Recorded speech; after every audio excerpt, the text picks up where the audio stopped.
Hello friends, मा खालामदों? मा खालामनो आरो दङ ओरैनो जिरायलाबायनानै बाथावथावनो बोथोराबो बेनो जाबायब्ला माथो खालामबावनो। माया नोंसिनि HSLC एग्जामनि खबरा बोरै जाखो? माथो बुंबावनोब्रा बे एग्जामनि खबरखौलाय फारसेथिं कर'ना फारसेथिं ब्लेक फांगास माबादि बेमार फैलाबायो बाबायसो आं बे एग्जामनि खबरखौ खोनासंनो। जोंनियाबा जागोन ना मागोनलै HSनियाबा आरो जाबाबो मोनबेसे साबजेक्टनि जागोन हाखायालै आंलाय जेबो माखौ मा होननानै लिरना हरगोनथाय।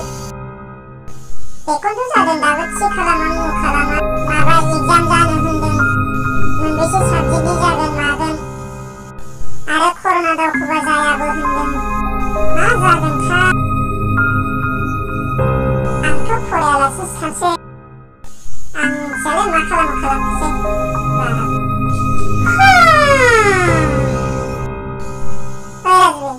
दोनथ'नोलै उन्दुनो ओंखारबाय। गुड नाइट, बाय बाय।